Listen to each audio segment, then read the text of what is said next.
Hello दोस्तों, welcome back to my channel. Hope आप सब लोग बहुत अच्छे होंगे।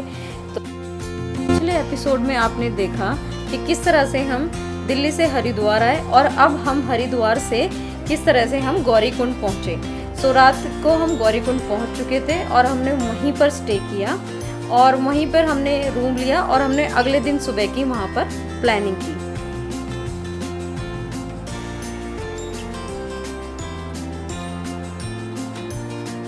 तो यहाँ सुबह के 4 बज चुके हैं और हम निकल चुके हैं अपनी हॉट वाटर स्प्रिंग में स्नान करने के लिए।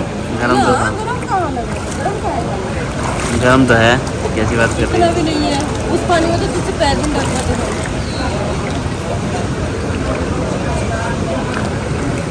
तुम भी देखो इधर, हम तो ऐसे जैसे बनाओ।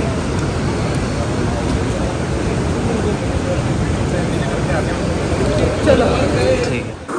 तो यहाँ हमने गौरीकुंड में स्नान कर लिया है।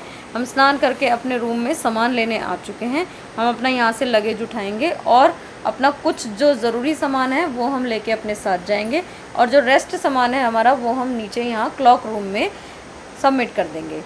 और ये है हमारे रूम से व्यू, और ये जो व्यू है वो बहुत ही खूबसूरत है। और ये बिल्कुल हमने 4th फ्लोर पे हमारा रूम था और अभी जो जितना ये नज़ारा बहुत खूबसूरत दिखाई दे रहा है, रात को वो नज़ारा उतना ही भयानक था क्योंकि रात को यहाँ पर थंडर स्टॉर्म आया था और उसे देख के लग रहा था कि हम बस मर जाएंगे। बहुत ही ख़तरनाक वाला था और मैं सीरियसली बताऊँ तो मुझे रात को नींद ही नहीं आई वो उस स्टॉर्म की वजह से। लेकिन अब लकीली महादेव की कृपा से सब कुछ बहुत अच्छा है और नज़ारा बहुत अच्छा है और हम अपनी यात्रा के लिए बिल्कुल तैयार हैं।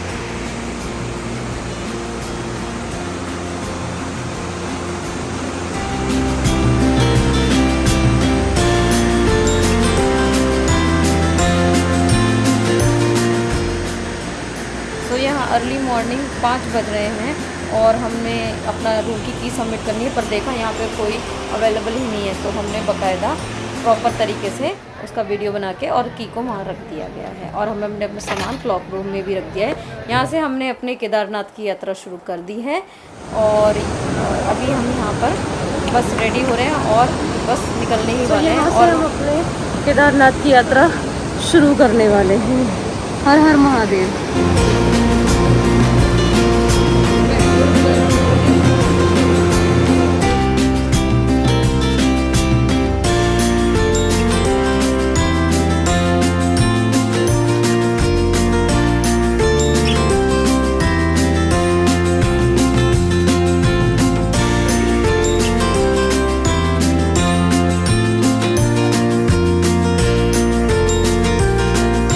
करने से पहले कुछ ज़रूरी सामान, सो रेनकोट और ये डंडा अपनी हेल्प के लिए और गर्म कपड़े ज़रूर रखें।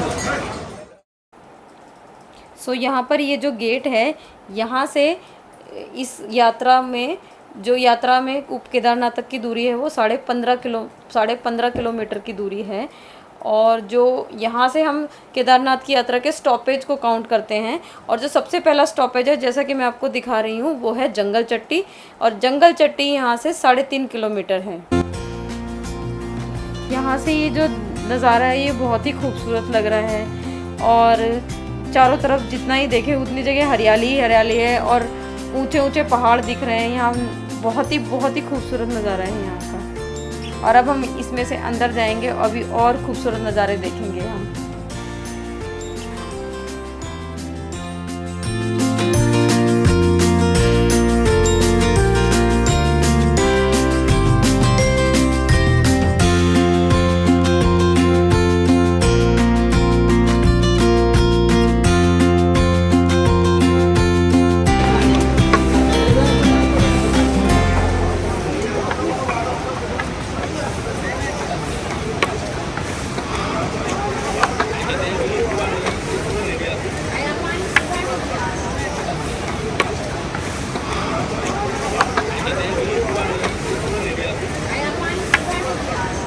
आगे जाने से पहले हमने यहाँ कुछ बहुत खूबसूरत यादगार फ़ोटोज़ ली और अलग अलग तरह से फ़ोटोज़ ली और इस गेट की भी ली क्योंकि ये यहाँ से जो दिख रहा है ना वो चारों तरफ से बहुत ही खूबसूरत दिख रहा है। तो अभी हम इसके अंदर जो हम एंटर कर रहे हैं तो अलग कहीं से झरने, पहाड़ और ये जो इसके बीच से जो रास्ता जा रहा है यही है केदारनाथ यात्रा की जो रास्ता बनाया गया है वो इन पहाड़ों और झरनों के बीच में से ही बनाया गया है और चारों तरफ हरियाली ही हरियाली और बादल। ये है नेचर का एक अद्भुत दृश्य।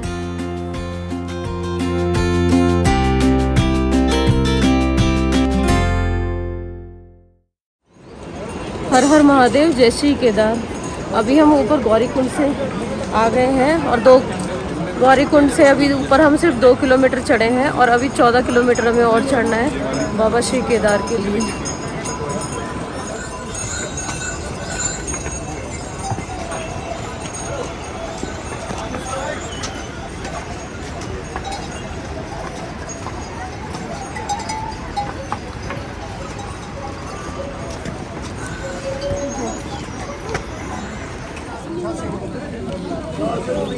ऊपर चढ़ते चढ़ते कुछ खाते रहना चाहिए, वाटरमेलन खाने से डिहाइड्रेशन नहीं होगा और पेट भी होता है।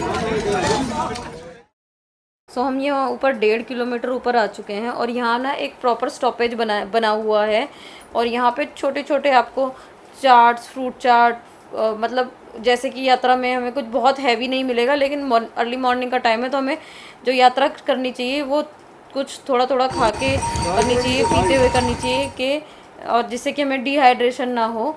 और यहाँ हर जगह आपको थोड़े थोड़े फल और जूसेस ये सब मिलते रहेंगे। सो मॉर्निंग के लिए हमने थोड़ी सी एनर्जी लेके आगे बढ़ चुके हैं। यहाँ हमें एक जंगल चट्टी से थोड़ी सी पहले एक मंदिर मिला था। यहाँ पर जैसे कि मैंने पहले केदारनाथ यात्रा शुरू करने से पहले कुछ वीडियोस को देखा था तो उन्होंने वहाँ पे ये बताया गया था कि यहाँ पानी नहीं है या इसकी सुविधा नहीं है, बट मुझे ऐसा कुछ कभी फील नहीं हुआ। यहाँ हमें जैसे ही हमने स्टार्ट किया वहाँ पे हमें प्रॉपर अच्छे से पानी मिला, मंदिर मिला, खाने पीने की सुविधा, यहाँ हर तरह की सुविधा है। तो मुझे उस वीडियो में कोई सच्चाई नज़र नहीं आई, ये बहुत ही अच्छा था। और आगे जाकर भी नेचुरल पीना चाहो तो नेचुरल, और यहाँ जगह जगह टैप्स की सुविधा भी कर रखी है, तो ये बहुत अच्छी चीज़ है। केदारनाथ 13 किलोमीटर, तो यहाँ से केदारनाथ 13 किलोमीटर और है। अभी हमें 13 किलोमीटर चलना है।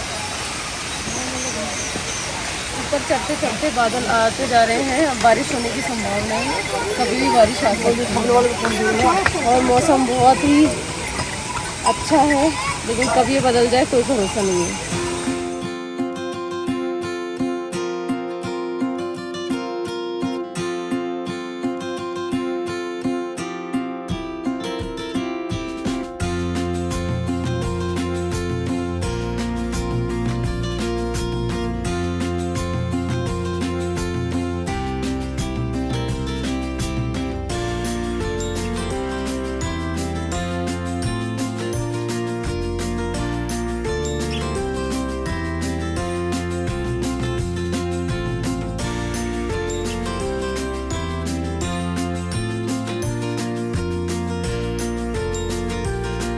बड़ी कठिन चढ़ाई है, अभी से 3 किलोमीटर ही हुआ है। जंगल चट्टी आ चुके हैं हम। फाइनली हमने 1.5 किलोमीटर का रास्ता तय कर लिया है और अब केदारनाथ यहाँ से 12 किलोमीटर है।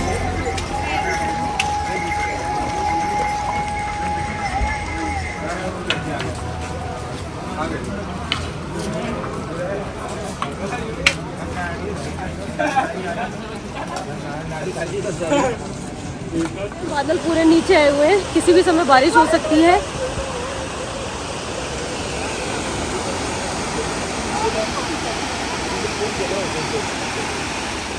और बादल पूरे बादलों में हमें घेरा हुआ है, किसी भी टाइम बारिश हो सकती है, इसलिए हम सोच रहे हैं चढ़ाई की यात्रा अपनी जल्दी जल्दी कर लें।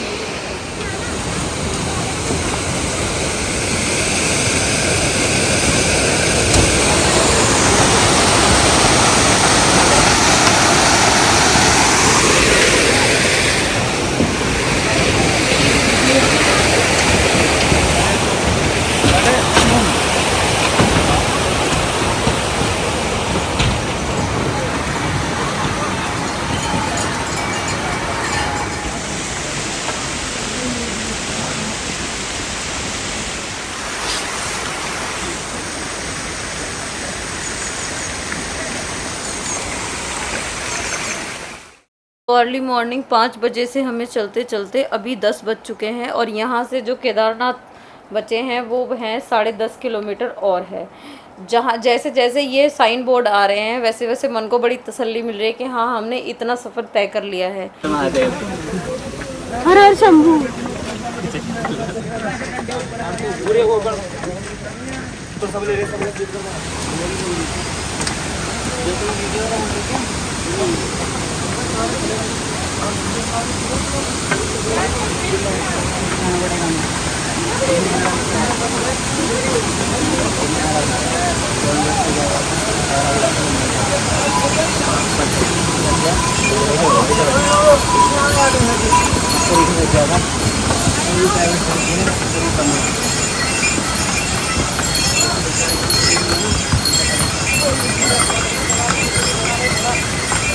इसे कहते हैं भगवान शंकर की महिमा और इसका साक्षात दृश्य वो है।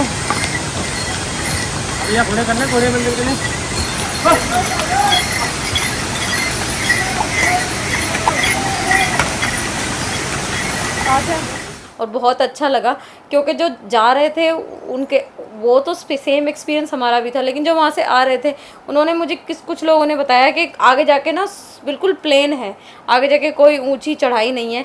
बट ऐसा नहीं था, बहुत जगह हमें ज़्यादातर जगह हमें ऊंचाई ही मिली और कुछ जगह हमें सीढ़ी नुमा रास्ते भी मिले। तो हमने वहाँ से भी हमने हर रास्ते को फॉलो किया और कुछ जगह तो रास्ता काफ़ी, क्योंकि मौसम ख़राब था और एक दिन पहले ही यहाँ लैंडस्लाइड हुआ था, तो कुछ रास्ते तो बहुत ही टूटे हुए थे, बहुत ज़्यादा टूटे हुए, वहाँ प्रॉपर पत्थर ही पड़े थे, तो उनके ऊपर से गए थे हम। बट हर सफ़र का अपना ही मज़ा होता है और हमने इस सफ़र को बहुत इन्जॉय किया और एक शक्ति भी थी कि महादेव हमें बुला रहे हैं ऊपर।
ये वही रास्ता है ना?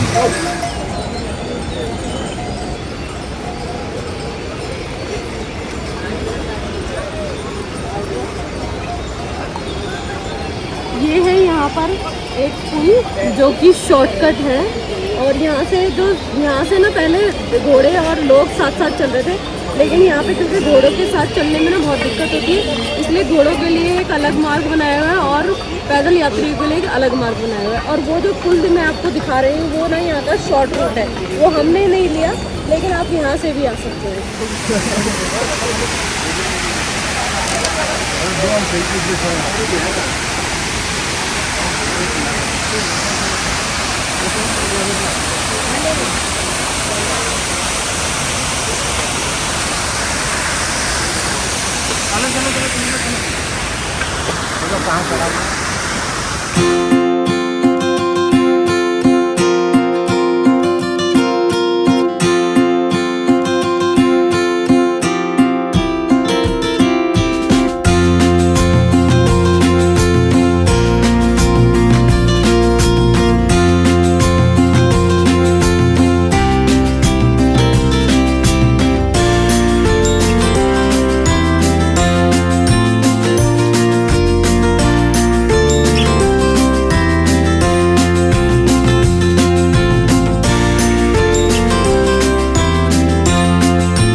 सो यहाँ से केदारनाथ सिर्फ 9 किलोमीटर बचा है।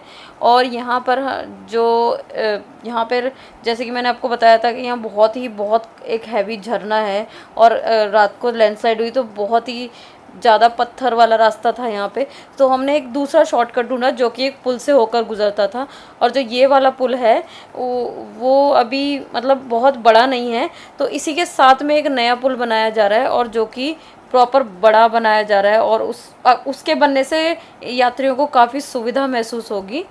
और आगे जैसे कि वो वाला पुल है वो मैं आपको दिखा रही हूँ, उससे चल रहे हैं। अभी इस पुल पे यात्रा शुरू नहीं हुई है। जैसे ये बन जाएगा ये तो यात्री दोनों जगह डिवाइड हो जाएंगे, तो शायद यात्रा में और सुविधा होगी।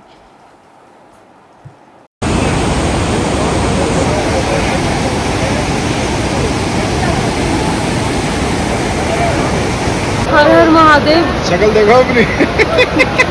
और कोई बता भी नहीं रहा, ऐसा क्यों? अभी नहीं करा तुमने जरा तो बड़े कहाँ चले गए? वहाँ चले गए लोग। मैं बात में आता हूँ।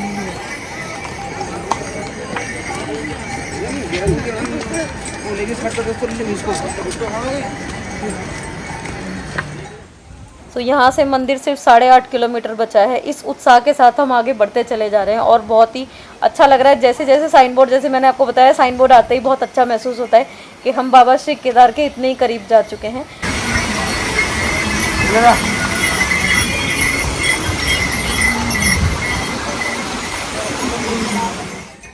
यहाँ हमने 2 किलोमीटर और तय कर लिया है और यहाँ से मंदिर 6 किलोमीटर है और हम बेस कैंप सिर्फ 4.5 किलोमीटर है।